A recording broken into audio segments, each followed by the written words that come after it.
Good afternoon, students. You are welcome online classes for Urmila Devi PG college रसार बरौत प्रयागराज। आज हम आपको डीएलएड सेकेंड सेमेस्टर में जीव विज्ञान में हम आपको कोशिकांग के बारे में पढ़ाने चल रहे हैं और कोशिकांग में आपके निम्नलिखित हैं, जैसे कि आपका राइबोसोम है, माइटोकॉन्ड्रिया है, गाल्जी बॉडीज है, तारककाय है, लाइसोसोम है। इन सब के बारे में हम आपको आज पढ़ाने चल रहे हैं। तो सबसे पहले हम राइबोसोम के बारे में आपको बताएंगे। जैसा कि आप जानते हैं कि राइबोसोम एक कोशिकांग है और कोशिकांग में जो ये प्रोटीन का निर्माण करने में सहायता करते हैं। तो राइबोसोम ये लगभग 250 एंगस्ट्रॉम व्यास के कलाविहीन कणों के रूप में क्लोरोप्लास्ट में, माइटोकॉन्ड्रिया में, केंद्रक में जो है केंद्रक के अंदर या अंतःप्रद्रव्य जालिका के ऊपर के कोशिका द्रव्य में स्वतंत्र रूप से पाए जाते हैं तथा ये अपारदर्शी होते हैं। प्रोटीन तथा आरएनए की समान मात्राओं के बने होते हैं। तो राइबोसोम छात्रों ये आपके प्रोटीन तथा आरएनए के से मिल करके समान मात्राओं के बने होते हैं और ये मुख्यतया दो प्रकार के होते हैं।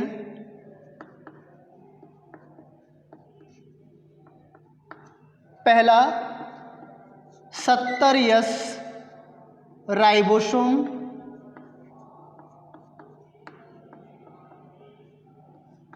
और दूसरा है 80S राइबोसोम। तो छात्रों आपका राइबोसोम के जो प्रकार हैं वो दो होते हैं, 70S और 80S। अब जो 70S है वो मेनली आपका जो है आकार में छोटे होते हैं। ये आकार में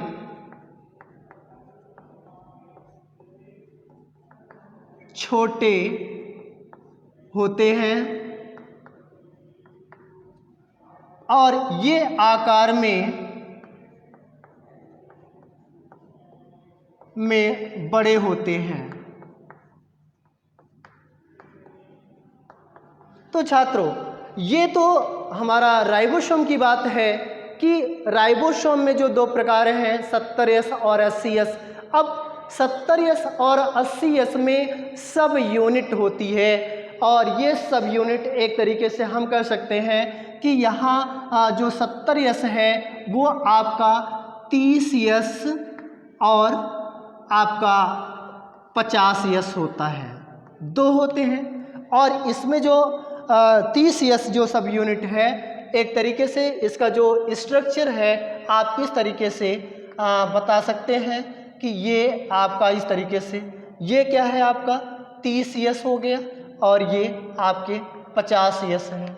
इसी तरीके आपका यहाँ पे 40S और प्लस 60S होता है।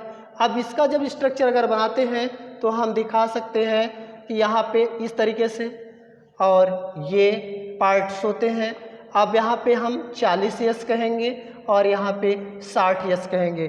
छात्रों ये आपका सब यूनिट से मिलकर के बने होते हैं, तभी इनका 30 और 50 और 40 और 60S होता है। तो ये सब यूनिट बनाते समय इनमें जो है जो परसेंटेज होते हैं वो आपके बढ़ने और घटने लगते हैं। जब कोई चीज़ जुड़ता है तो एनर्जी उसमें लगेगी ही, तो वहाँ पे 10S जो है प्लस हो रहा है। अगर देखा जाए 30 और 50 80 होता है, लेकिन यहाँ पे 70S हैं और यहाँ पे 40 और 60 मिला के 100 हो रहे हैं जो कि 80S हैं। इस तरीके से यहाँ पे आपका 100 में आपका 20% और वहाँ पे आपके जो है 10% का जो है कि खर्च होता है, ऊर्जा जो है इसमें आपका प्रोटीन निर्माण करते समय ये जो है सब यूनिट बनते हैं। अब ये तो मान लीजिए कि यहाँ पे जैसे हमने आपको दिखाया कि ये मेनली कुछ कोशिकांगों के अंदर भी पाए जाते हैं, चाहे वो क्लोरोप्लास्ट हो, चाहे माइटोकॉन्ड्रिया हो, चाहे केंद्रक, जो कि मैंने पहले भी आपको बताया कि इनके अंदर ये जो है राइबोसोम होते हैं। अब राइबोसोम का जो अलग कार्य है, तो यहाँ पे जो कार्य है राइबोसोम का, तो कार्य में आप कह सकते हैं कि राइबोसोम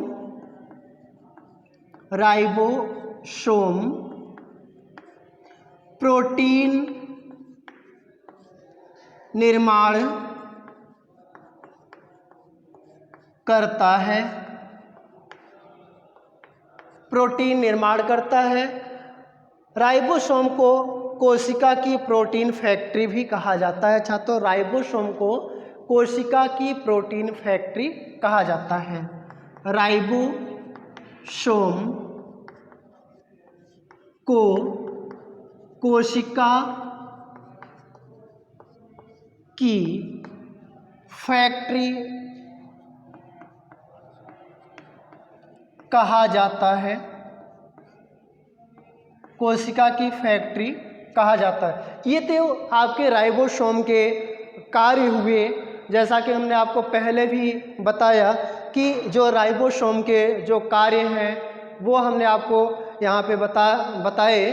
और छात्रों, ये जो हमारा कोशिकांग चल रहे हैं, ये जितने भी जीवधारी कोशिकाएं हैं, यूकैरियोटिक कोशिकाओं में ये कोशिकांग आपके पाए जाते हैं, चाहे वो आपके प्लांट कोशिकाएं हों, चाहे एनिमल कोशिकाएं हों, मीन्स जंतु या पादप जो भी कोशिकाएं हैं, उन कोशिकाओं में कोशिकांग पाए जाते हैं। अब हम अगला कोशिकांग के बारे में बताएंगे कि गाल्जी काय या गोल्जी उपकरण। नेक्स्ट है गाल्जी काय या गाल्जी बॉडी, गाल्जी बॉडी। तो ये जो गाल्जी काय या गाल्जी बॉडीज है, इनको सर्वप्रथम इस कोशिकांग के रचना या कोशिकांग का नाम देने वाले जो वैज्ञानिक हैं वो हैं कैमिलो गोल्जी या कैमिलो गोल्गी कह सकते हैं। तो इसमें जो आपके सर्वप्रथम जो वैज्ञानिक ने खोज किया वो है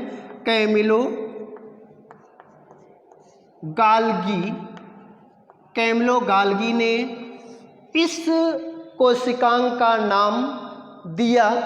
और ये वैज्ञानिक अपने नाम के आधार पे ही इस कोशिकांग का नाम रखा। और ये कैमिलो गाल्गी ने जो है 1898 ईस्वी में ये दिया, 1898 ईस्वी में छात्रों। तो आपको कंफ्यूज होने की कोई ज़रूरत नहीं है। तो जो हम आपको ये कोशिकांग बता रहे हैं, और कोशिकांग में जो गाल्जी काय या गोल्जी बॉडीज है, तो सबसे पहली बात है कि कोई कोशिकांग है तो उसका निर्माण कौन किया, उसका नाम कौन दिया। तो यहाँ पे नाम देने वाले जो वैज्ञानिक हैं वो कैमिलो गाल्गी हैं, जो कि 1898 ईस्वी में उन्होंने इस गाल्जी बॉडीज़ का नाम दिया। इस वैज्ञानिक को 1906 में, जो कैमिलो गाल्जी वैज्ञानिक है, इनको 1906 में 1906 ईस्वी में नोबेल पुरस्कार भी प्राप्त हुआ, नोबेल पुरस्कार इनको मिला। अब इस तरीके से हम कह सकते हैं नोबेल पुरस्कार से इनको सम्मानित किया गया। छात्रों देखिए, कोई भी वैज्ञानिक है, जैसे आप हो गए या हम हो गए, ऐसा वर्क करना चाहिए जिससे आपका नाम भी हो, और आपका अगर अच्छा वर्क रहा, अच्छा कार्य रहा, तो उसके लिए आपको सम्मानित भी किया जाता है और सम्मान मिलता है। जैसे हमारे वैज्ञानिक जो कैमिलो गाल्गी हैं, इन्होंने अपने नाम के आधार पे गाल्जी काय या गोल्जी बॉडीज़ का निर्माण किया, जो कि 1898 में इन्होंने जंतु की कोशिकाओं में देखा। और इसको बाद इनका इतना अच्छा कार्य रहा कि ये 1906 ईस्वी में इनको नोबेल पुरस्कार भी प्राप्त हुआ। तो इस तरीके से छात्रों, ये तो इनके नामकरण हुआ, इनका खोज हुआ। अब हम इनकी संरचना के बारे में बताते हैं कि गाल्जी काय, एक तरीके से गाल्जी काय लाल रुधिर कणिकाओं को छोड़कर सभी यूकैरियोटिक कोशिकाओं में पाए जाते हैं, केवल लाल रुधिर कणिकाओं को छोड़कर। मीन्स जो गाल्जी बॉडीज होते हैं केवल लाल रक्त कणिकाओं को छोड़कर सभी यूकैरियोटिक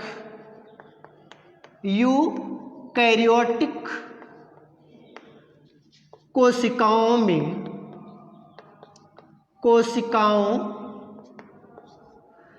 में पाए जाते हैं। मीन्स कि अगर देखा जाए तो सभी यूकैरियोटिक कोशिकाओं में कैमिलो गाल्जी जो है गाल्जी बॉडीज को दिखाया, और केवल लाल रक्त कणिकाओं को छोड़ करके सभी यूकैरियोटिक कोशिकाओं में गाल्जी बॉडीज पाए जाते हैं। और एक जंतु कोशिका में 3 से 7 एवं पादप कोशिकाओं में 10 से 20 गाल्जी काय पाए जाते हैं। जंतु कोशिकाओं में आपका जो जंतु कोशिकाओं में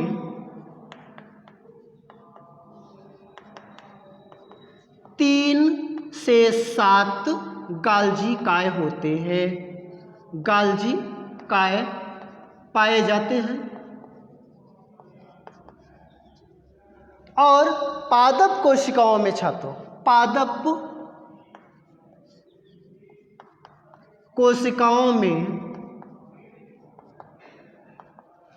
कम से कम आपको 10 से 20 गाल्जी काय होते हैं, 10 से 20 गाल्जी काय पाए जाते हैं। तो आप इससे समझ सकते हैं कि कितना महत्वपूर्ण गाल्जी काय या गाल्जी बॉडीज है, जिन्होंने इनके जो वैज्ञानिक है जो इनका नाम दिया कैमिलो गाल्जी ने कितना अच्छा वर्क किया छात्रों। तो इसीलिए इनको जो है नोबेल से सम्मानित भी किया गया। और ये यूकैरियोटिक कोशिकाओं में पाए जाते हैं, केवल लाल रक्त कणिकाओं को छोड़ करके। और जंतु कोशिकाओं में इनकी संख्या 3 से 7 और पादप कोशिकाओं में 10 से 20 जो है गाल्जी काय पाए जाते हैं। तो छात्रों इनका अब कार्य है, तो कार्य को अगर देखा जाए तो कार्य में मेन ये है कि यहाँ पे अगर इनके कार्य तो आपने समझ लिया, अब इनके कुछ कार्य भी हैं। तो अब हम कार्य को आपको बता देते हैं कि इनका मेन कार्य क्या है। तो जो गाल्जी बॉडीज़ हैं वो एक तरीके से छात्र आपको जो मेन है उनमें आपके जो फर्स्ट पॉइंट जो कार्य है गाल्जी बॉडीज़ के जो कार्य हैं, कार्य आपके गाल्जी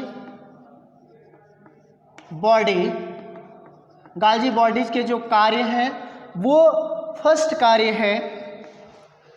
कार्य ये अनेक प्रकार के स्रावी पदार्थों का निर्माण करते हैं। ये अनेक प्रकार के स्रावी पदार्थों का निर्माण करते हैं।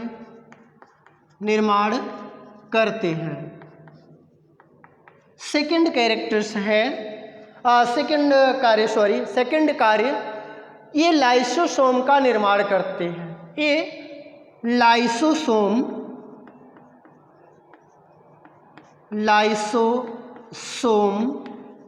का निर्माण करते हैं। थर्ड कार्य है ये अनेक कार्बोहाइड्रेट के दीर्घ अणुओं का संश्लेषण करते हैं। ये अनेक कार्बोहाइड्रेट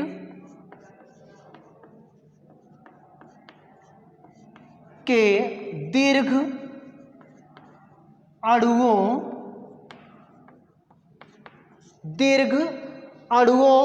का संश्लेषण करते हैं,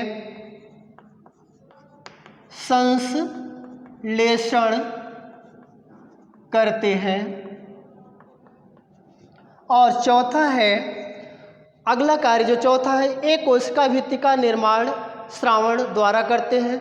ये कोशिका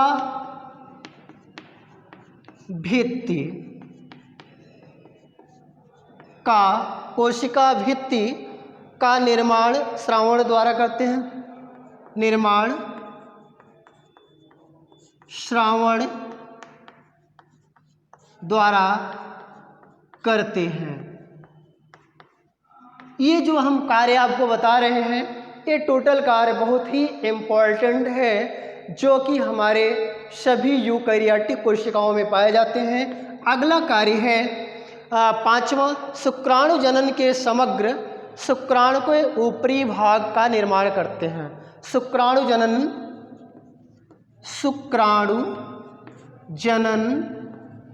में शुक्राणु के ऊपरी भाग का निर्माण करते हैं। तो छात्रों, शुक्राणु के ऊपरी भाग क्या है? एक्रोसोम है। एक्रोसोम का निर्माण करते हैं। एक्रोसोम अगर आपको देखा जाए तो कोई अगर शुक्राणु है, इस तरीके से स्ट्रक्चर बनाते हैं, और बनाने के बाद ये अब यहाँ पे क्या है, तो यहाँ पे जो शुक्राणु जनन में शुक्राणु के ऊपरी भाग का निर्माण करते हैं, वो एक्रोसोम ये है पार्ट, जो सबसे आपका एक्रोसोम ये आपके शुक्राणु का सबसे ऊपरी भाग है। इसका जो कार्य होता है वो अंडे को फर्टिलाइज करना होता है। अब बाकी इसमें क्या है, ये पूंछ हो गई और ये केंद्रिका हो गई। इस तरीके से अब यहाँ पे बात ये आई कि कोशिकांग में जो हम गाल्जी बॉडीज पढ़ा रहे हैं, तो गाल्जी बॉडीज का निम्नलिखित कार्य है, जैसा कि हमने आपको दिखाया, चाहे ये अनेक प्रकार के स्रावी पदार्थों का निर्माण कर रहे हैं, ये लाइसोसोम का निर्माण कर रहे हैं। अगर लाइसोसोम को कहा जाए तो लाइसोसोम आत्महत्या की थैली भी कहा जाता है। ये अनेक कार्बोहाइड्रेट दीर्घ अणुओं का संश्लेषण करते हैं। ये कोशिका भित्ति का निर्माण श्रावण द्वारा करते हैं। अब जो लास्ट कार्य है पांचवा, ये शुक्राणु जनन में शुक्राणु के ऊपरी भाग का निर्माण करते हैं, जिसे हम एक्रोसोम नाम देते हैं छात्रों। अब ये तो हमारा दूसरा कोशिकांग हुआ जो गाल्जी बॉडीज हुआ। अब नेक्स्ट हम आपको तीसरा जो है माइटोकॉन्ड्रिया